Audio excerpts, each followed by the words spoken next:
Wow. Marilyn. This is kind of awkward. Because after listening to Dr. Noseworthy's introduction of you, Marilyn, I'm realizing I don't have much to work with.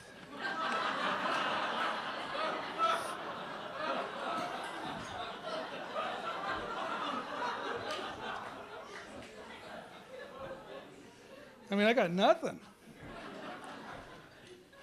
Richard sent me an email last night and said, Charlie, keep it short. I sent him an email back saying, no problem. I don't know why the hell you're getting this award. I mean, really, how hard can it be to be the outstanding director at Excel? It's a monopoly.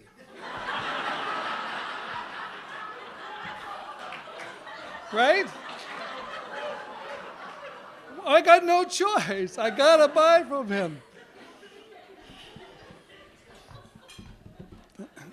That's tough to mess that one up, Richard. So I thought, well, maybe it's one of the other board memberships that the reason he's here. So I looked at some of his other board memberships.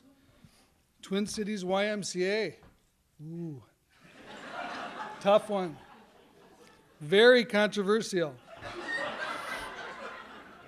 Another one was University of San Diego. I guess the University of Hawaii wasn't available. The Minnesota Orchestra. How could you screw that up? Right?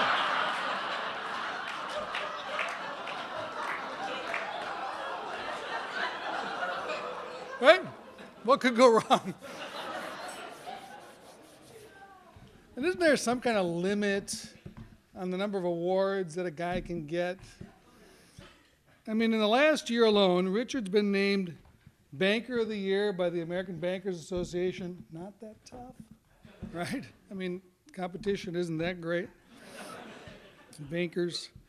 He was also named Executive of the Year by the Business Journal, the Golden Boy of Wall Street by the New York Post, and one of America's favorite bosses by Forbes magazine. And did I tell you, he's also skipped third grade? He's the kind of kid you had in class you just hated, right? And he's always, man. I put on at least 10 pounds just going to dinners for Richard. And tonight's another one. So, frankly, I don't know if Richard's a good director or not. But what I do know, seriously, what I do know is how blessed we are as a community to have all the people who are being honored here tonight. And that includes Richard Davis. He is not just an outstanding director, he is an outstanding person. And as the first presenter talked about, we could use more people like Richard Davis in leadership and politics, given the traits that he has. Number one, the ability to disagree without being disagreeable. Richard has a temper, but I've never seen it. He's able to disagree, but never is disagreeable. The courage to stand on principle instead of taking the easy route. He's been challenged over the last year, but he stands on principle consistently. A passion that is boundless and extends to every organization he's involved with. If you're with Richard Davis and he's talking to you or looking at you, you are the only person that matters in that room. And you feel that intensity and that really love that he has for you or whatever organization you're with. He is in the moment all the time, and he's remarkable to be involved with. A determination not just to admire problems, but to solve them. And that's rare. That's rare in this community. It's easy to admire a problem and complain about a problem and whine about a problem, but Richard solves problems. And last, the heart of a servant leader. The heart of a servant leader. Richard, despite being relatively new to town, I think he came here in 2002, he innately understood when he came to this community that being a business leader in this community isn't just enough if you're a business leader. We have an expectation in this town that if you're going to be a business leader here, you're going to be actively engaged in the civic side of this great community that they love and that Marilyn talked about here tonight. We expect our leaders not just to invest their money, but themselves into the civic engagement that is this community. And Richard not only accepted it, he understood it, he embraced it, he lives it, and he mentors other executives with that same kind of commitment to this community. He has the unique ability when he speaks, he's one of the best speakers I know. He ticks me off because he never has notes, and he's able to stand in front of a group and pause the moment and take the time in that moment to celebrate whatever it is that he's talking about, to bring the group together, get us focused, and then get us on to the job of whatever that group is. It's remarkable, and it's a talent that is unique, and it's so important to this community to have people like Richard Davis take those moments and celebrate and then move us forward in a good direction. So you are a gift to this community, Richard. Thank you for all you do, and congratulations on this award.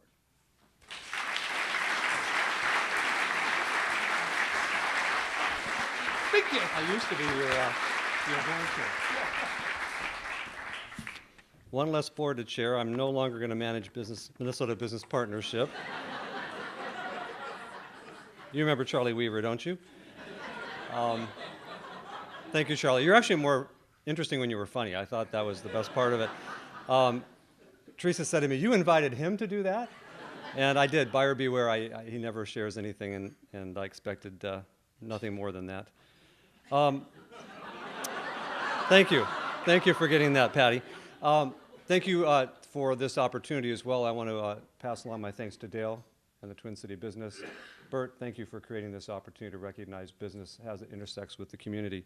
And congratulations to you, Marilyn, and to Trudy, and to Will, and to Janine. It's a pleasure to be with you tonight at this wonderful moment. Picture this, it's 1975. I'm in one of California's best high school concert bands. Bing! And we are at the state competition in a very august circumstance where about 160 band members are playing for 3 judges to adjudicate one of the best bands in California. It's 1975. It's spring. We travel far to go to this event, for this competition. Other bands are presented. We finally take our moment on the stage. We begin. And we're playing Fanfare for a Common Man. Some of you will appreciate that. You know, da-da-da. I could keep going, but I won't. At the 2-minute mark, the power goes out. I mean, we're talking pitch black. All you have is a band of 160 young people playing Fanfare a Common Man. We're about halfway through it, right when the timpanis start, if you know the song. And there's no sight. I mean, it's as dark as can be. And we kept playing. And we played for 5 more seconds, and we played for 10 more seconds, and we played for about 20 seconds, as we're told. And then finally we lost the trumpets, their key. And when they stopped playing, all the other sections stopped. And we sat there in silence for at least 3 minutes. Felt like forever. No one said a word. The lights came on. The 3 judges stood at their chairs and began to applaud. And they came around from the podium, and they each shook the hand of our director and congratulated him. And he passed the applause over, and he stepped aside, and he sat down in a chair nearby, and he pointed to the students, and he asked them to send their applause that way. Just 3 people. He then got in front of the judges and said, "With your permission, we'd like to start over." And they said, "You're welcome to do so, but you're already recognized as now the finest band that will play here today. Because you, Mr. Director, had them so prepared, so engaged, so entrusted with your baton, that when the lights went out, we could hear the mere click of your baton to give the downbeat, and they kept playing, and perfectly, I might add." That was a band director, but he embodied exactly what a director does. You see, he never played any of the instruments. He coordinated the sound that came from them. He never needed to speak to create the outcome. He advocated for all of us. And he passed the praise along to those who were doing the work. And he prepared us. Oh, he prepared us.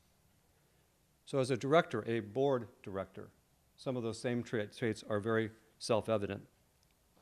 As a board director, you're an ultimate advocate. That's what you really are. because there's no one better to advocate for your institution, your company, or your entity than the board. And what you come to find as a board member is it all comes right down to the moment you're asked.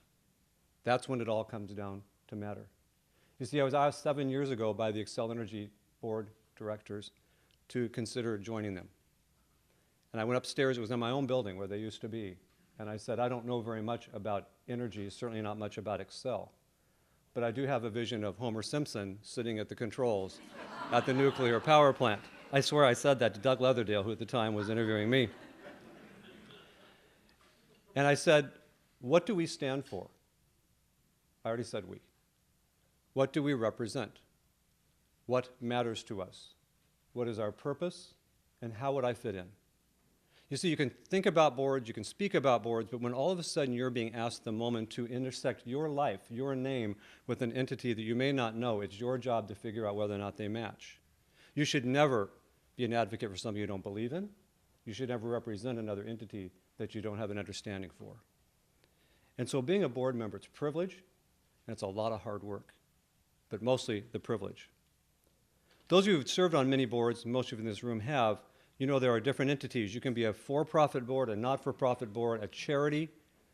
You can be a civic board, and each one has a different hat. We need hat racks at every single one of these meetings because you need to either turn your hat around or change it. But the core, similar, consistent continuity about board directorship of any type is advocacy. And advocacy is built on firm belief. So the advocate for the shareholders, the owners, or the stakeholders is first and foremost. They don't have a voice but for those who represent the board.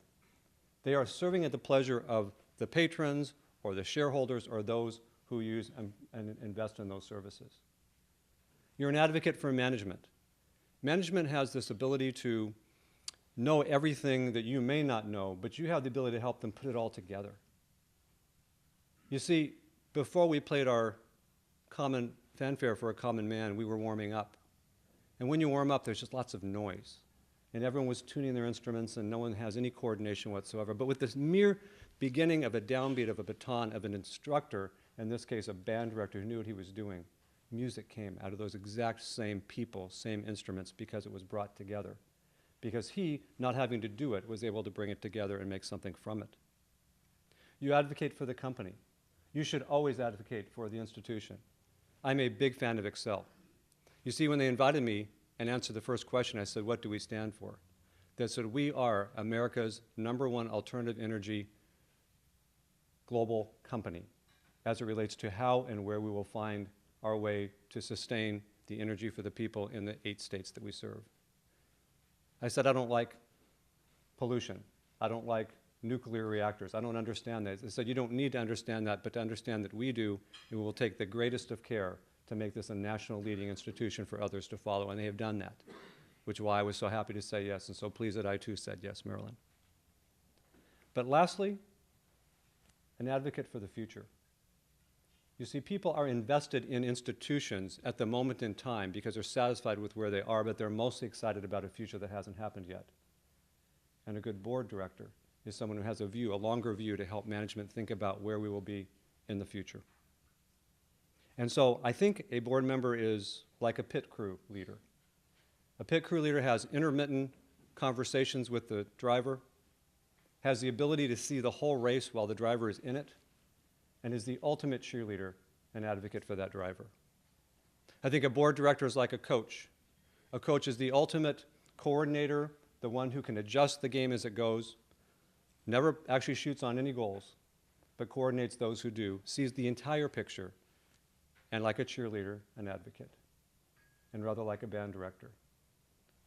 He who will convene the moment in time, bring the downbeat to bring coordination. He or she who has the entire picture in view that no other has, and the ultimate advocate and cheerleader. And so finally, like a board director, serves at the pleasure of those who they represent to advocate for their company, for their management, and for the future. Thank you for creating this opportunity, this moment, to thank you all for being a board director in the greatest city in America. Sometimes a pit crew leader, every once in a while a coach, for sure a band director, and every once in a while a corporate director. Thank you very much for giving us the honor, and congratulations to everyone else.